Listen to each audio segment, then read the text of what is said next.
Hello.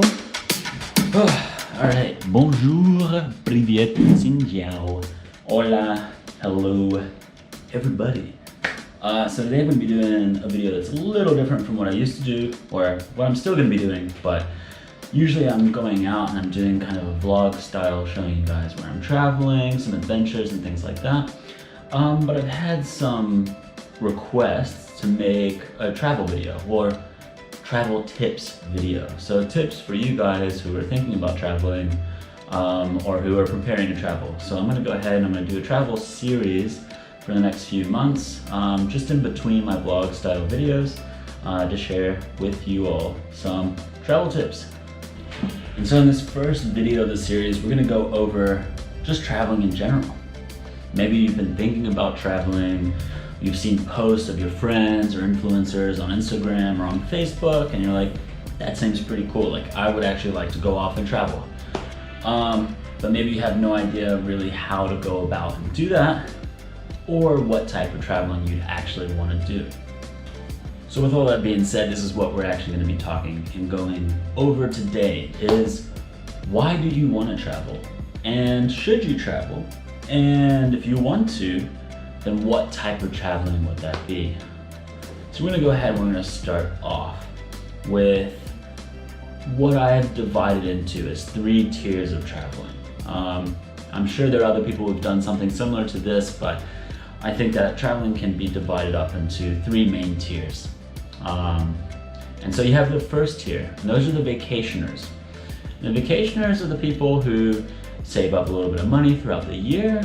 They go off on vacation, they go off abroad, someplace foreign, and they stay there for maybe a week or 2, up to a month, and they're usually quite planned because you don't have that much time at that place, so it's usually quite planned, and you go off just for a little bit. There's no big commitments, right? No big time commitments, you just go off and then you go back home.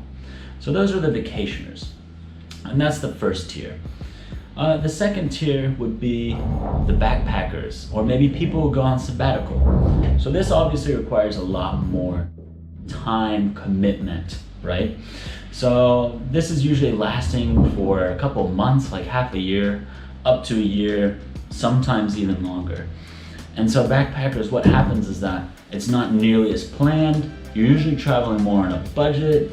You're doing things like going to hostels, going to short-term apartment stays like Airbnbs, camping around, living in a car or a van, and you're just traveling around to different countries. You're not really staying put in one place too long, but you're getting to explore a lot, and that way you're maybe exploring a lot more of a culture or country that way. So that would be the second tier, where there's obviously more time commitment involved, but the idea is to go back home eventually, right? And then we've got the third tier. Now the third tier would be more like being an expat, or being what's known as a digital nomad, right? So an expat, and there's a difference between the digital nomad and the expat. So the expat is usually someone who's gonna be living in a country for an extended period of time. That could be years to a decade to longer, right? Where a digital nomad, they will live in another country, but usually it's not permanent, or at least semi-permanent, right? And so this is the third tier because it becomes a lifestyle, living abroad, traveling to different countries and staying at these countries for 2, 3, 6 months at a time, even up to a year or several years. So we're gonna go ahead, we're gonna go over those 3 different tiers of traveling and which one is best for you. And so at the end of this video, we're gonna talk to one of my friends, Jen, and she's essentially going to be a little bit in your same footsteps, asking me questions about traveling, because she's also very interested in traveling as well. So without further ado, we're gonna go ahead and we're gonna start on where you should start. So first, you should ask yourself, why do you want to travel? Is it because you've never been abroad and you've seen people on Facebook or Instagram and you would like to go experience something new? Is it because you're kind of lost with where you are right now and you want to do maybe some soul searching, or experience a new career abroad?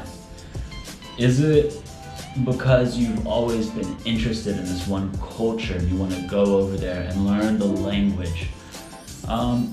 There are tons of different reasons for why you want to travel. And the most important thing is to ask yourself, why do you want to travel? And from there, we can actually start to ask ourselves what type of travel we want to do. And so with that being said, we'll start off with the vacationers.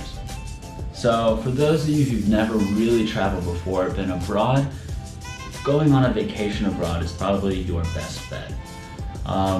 There's a little time commitment, and because of that, you're not in a place too long so you can get a feeling of whether you like to be abroad or not. Because traveling is not for everyone. Some people really don't like to be outside of their comfort zone, and that's perfectly fine. If you feel that it's a little too much, then a vacation is a good way to figure that out. Because vacations only last 1 to 2 weeks, and if you really don't like it, then you always have that option of going back home very soon. So that's what I suggest to people who've never traveled abroad before, is try a vacation first. Now second, there may be some of you who have been very interested in really living abroad for a bit, traveling to a different country and having this experience of backpacking, right? And for this, I would suggest, obviously, as I just said, backpacking. And that's usually something that'll last a couple of months up to a year, sometimes longer. And that's you just budget traveling essentially. That's going to another country, sometimes working there, as a lot of people do with the working holiday visas, which are very famous in New Zealand and Australia. And I've done both and they're absolutely amazing. Or traveling, backpacking through Southeast Asia, which is very cheap. So there's a ton of different ways to do this, and I would suggest that this is a good way of traveling if you want to learn more about a culture and possibly learn a new language. Now obviously with backpacking, it involves a lot more time, right? So if you've never been abroad before, you can take that leap. I know people who have, but you may realize that you feel a little uncomfortable and you might go home afterwards, which is also perfectly fine. I know a lot of people who tried backpacking first and they really did not like it. So it's perfectly fine if that's the case. It's just that if you're gonna go off backpacking, it might be easier to try a vacation first abroad, see if you like it, and then go on with backpacking. And earlier I said a sabbatical. Now, what a sabbatical is essentially you taking time off of work, and a lot of times work will actually compensate you for your time off. So it's like paid leave. Sometimes they do, sometimes they don't, and some jobs won't even let you take a sabbatical. So it all depends on your employer, right? But if you don't want to give up your job and that stability that you have, maybe it's a very nice job, maybe you have some things back at home that you don't want to completely just, let go. And so that's a really good option to do. You can take a sabbatical for half a year or up to a year. And that gives you the security of knowing you have a job when you get back home and still having the opportunity to travel around the world and get to know a bunch of new cultures and possibly new languages while you're at it. Now, to the rest of you, and this last tier, like I said, I would suggest doing maybe the first 2 before you do this one. But maybe there are some of you who have been on vacation and have traveled a little bit, maybe you've done a semester abroad, and you're ready to take the jump. You're ready to move to a new country. Like you really want this new experience. And there's some of you who are just absolutely in love with the culture and really want to learn the language. And so this third tier, essentially becoming an expat or a nomad in another country, may be the option for you. Now this obviously involves a little bit more planning because if you're anchored down in the country back home, you're gonna have to think of things that you're gonna have to do to get ready, right? If you have an apartment, getting ready to either sell that apartment or give up the lease or anything else that has to do with that. your belongings. If you don't have a place to put your belongings or can't afford to put your belongings somewhere, you might have to get rid of a lot of those things. Because traveling with a lot of belongings is not fun. And so there may be a lot more preparation in that. But if you're ready for that jump, absolutely go for it. Now, with this being said, this is very hard for people to do if they have responsibilities back home, right? If you have children, if you're in a relationship, strong family ties, there are a lot of things that can make living abroad for any extended period of time very difficult. So this is all up to you and depending on what your situation is at this moment in time. But the great benefit of actually living abroad is that you will learn so much more about that culture. And it gives you the opportunity to learn a new language depending on the country you go to. So as I said, if you're ready to take this jump and move to another country, I definitely suggest it. It's absolutely changed my life, but there is a lot of preparation that has to go into it, or a decent amount of preparation at least. So I'll do some more videos about that, being nomadic, backpacking, and the rest in another video. So there you guys have it. You have kind of the 3 tiers of traveling. You got the vacationers, you've got backpackers, people taking sabbaticals, and then you've got our expats and our nomads. And these are the 3 kind of types of traveling that you can do, or essentially living abroad, that you can do. So I hope this kind of answered a couple questions. If it didn't, you guys please feel free to leave some comments down below. And what I'm gonna end up doing now is we're gonna talk to, like I said, my friend Jen, who also has traveled abroad before, but wants to step it up a notch. And so we kind of talked a little bit over the phone, and she asked me a few questions, and we had a little bit of a discussion. So here that is.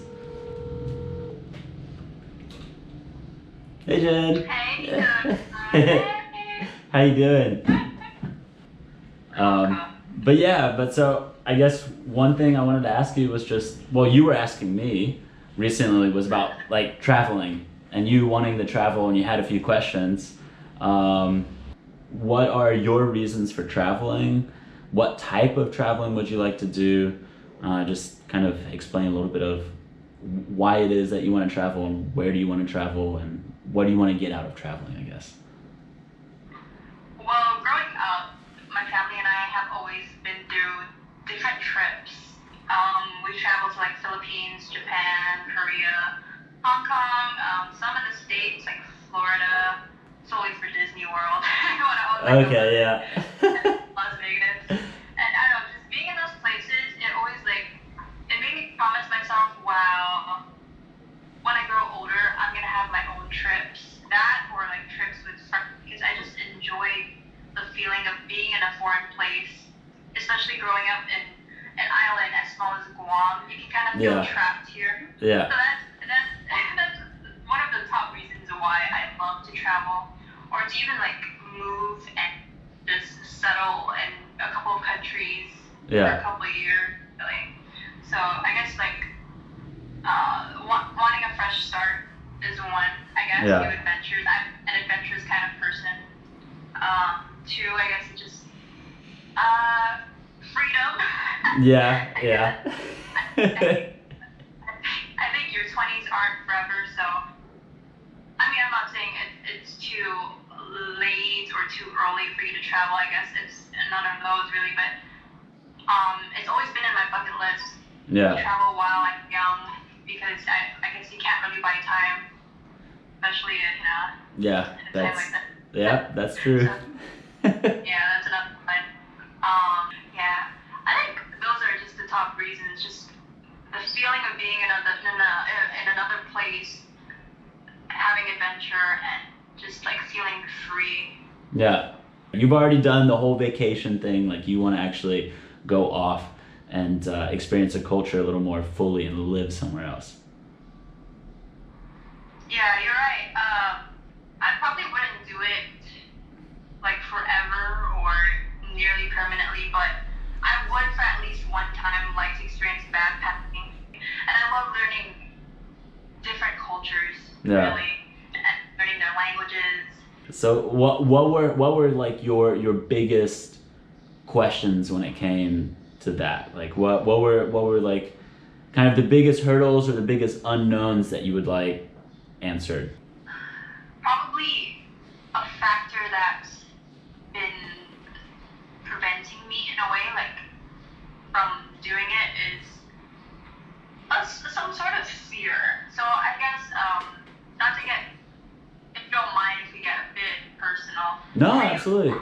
I guess there's a different dynamic when it comes to gender and gender roles, but Yeah. you know, I guess there's less pressure commonly usually for guys, right? So Yeah. I asked several like my guy friends that have moved to foreign countries or have traveled elsewhere, all on their own, and I asked them, were you ever scared of moving out? They're like, not really. You know, I've been waiting to do this whole life. Whereas if I ask my female friends, they're like, oh yeah, I'm kind of scared because, especially coming from an Asian household, like Filipino, you grow up with sort of like sheltered parents or helicopter parents that would be like, oh, you know, you move out, blah blah blah, who's gonna take care of you and stuff like that. I'm like, well, if I'm here like for the rest of my life, I'm not gonna learn to be my own. You know what I mean? So yeah, I exactly. guess it's sort of through that comfort zone. So did you ever experience something similar to that, or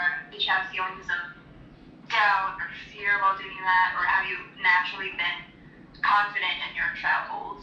So there is always that. You always have to be careful, and because society is a little more misogynistic, there is always that problem of traveling as a female. So there's no sugarcoating it. It's just how society is, unfortunately. But it doesn't mean that as a woman you cannot travel, because I know I have a ton of friends who are female and who travel solo and have absolutely no problems. It's just there's that extra layer of caution that you have to take when you do travel. When I first started,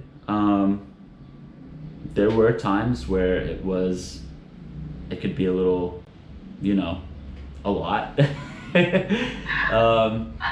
But I think there's good ways of mitigating that, right?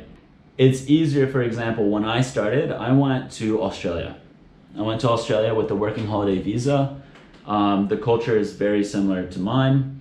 There are a lot of backpackers, a lot of hostels there. It's very friendly to travelers. So it's very easy for someone who's never traveled before to go to a place like that, where there are a lot of backpackers, where the culture is kind of similar to your own, and there's a lot of opportunities for jobs and other things where you don't feel as overwhelmed. Was there ever a time where you've been through backpacking like different countries, but there was a moment where you were like debating between two countries to settle down, and like, for example, you currently live in Vietnam, but beforehand, was there another place that you were thinking of living in before Vietnam? I guess that depends. And that's like completely upon circumstance. There could be, for example, you could be traveling somewhere and you meet a special someone, and that someone's from a certain place, and you end up going back and because of that person, right? Or you meet some cool group of people who are like, oh, we're gonna travel to Southeast Asia, and you decide to go with them, right? So from my experience, those types of decisions have been made because of circumstance, because I've met people and socially that led from one thing to another. And those are usually why I took those types of decisions.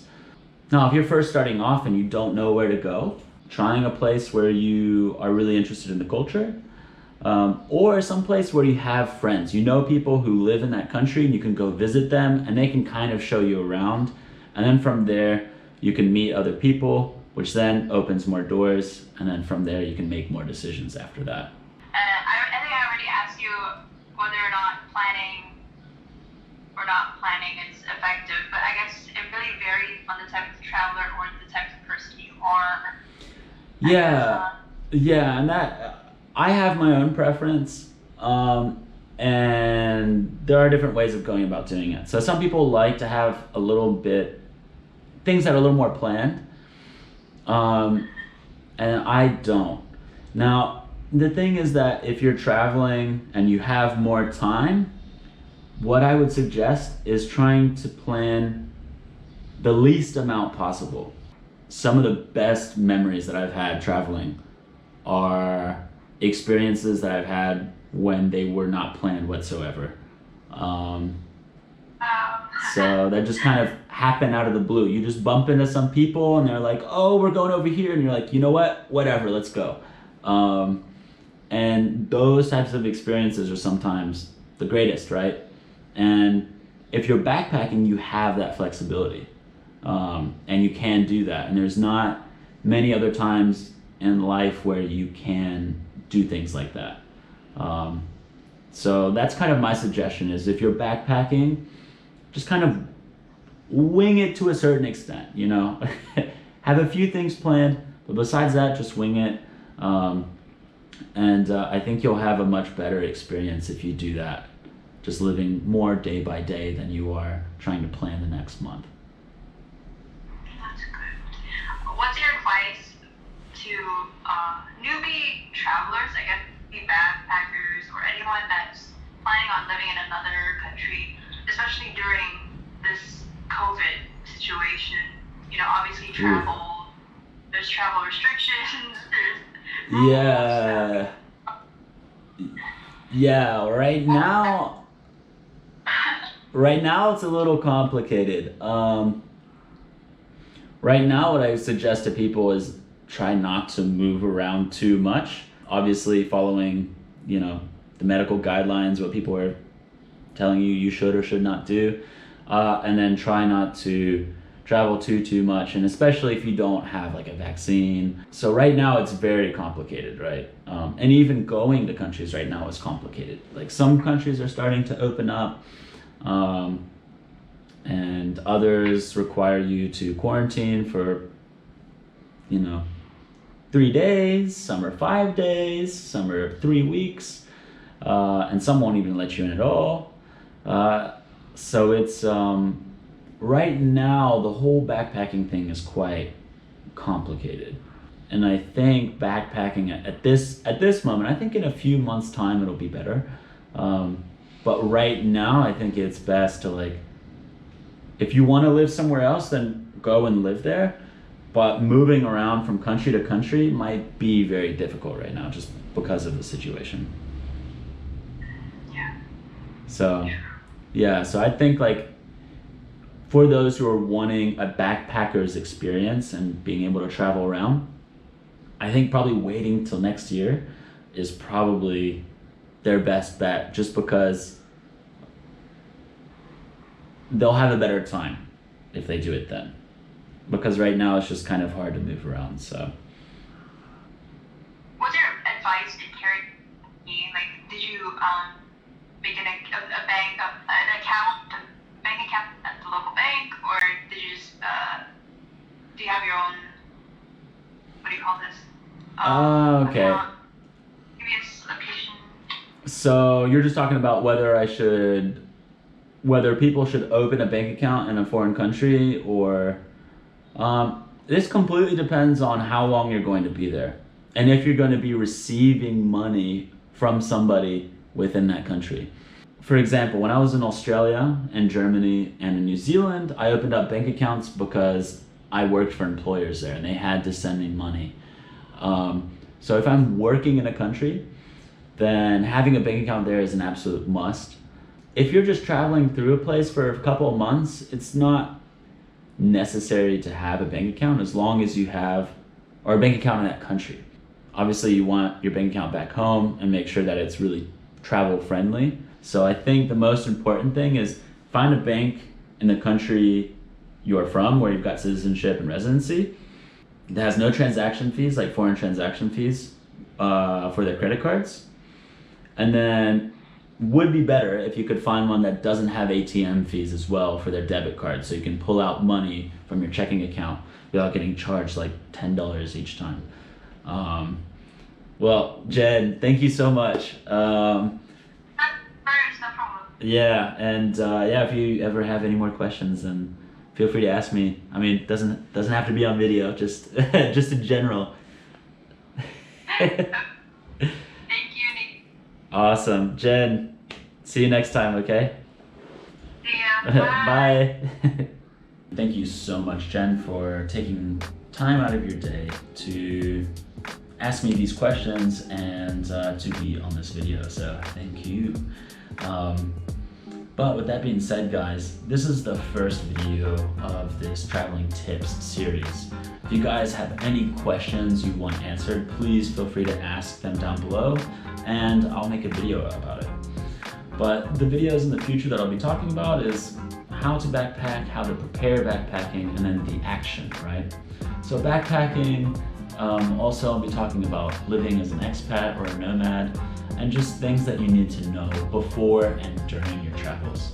So once again, guys, thank you for watching. I'll be coming out with more and more content from now on. There've been a little things that have made coming out with content difficult recently, but I am back on track and I can officially live stream mobile now. So you guys will be experiencing some more live streams from me here in the near future, hopefully every other week. So with that being said, guys, ciao ciao, thank you, gracias, and I'll see you guys next time.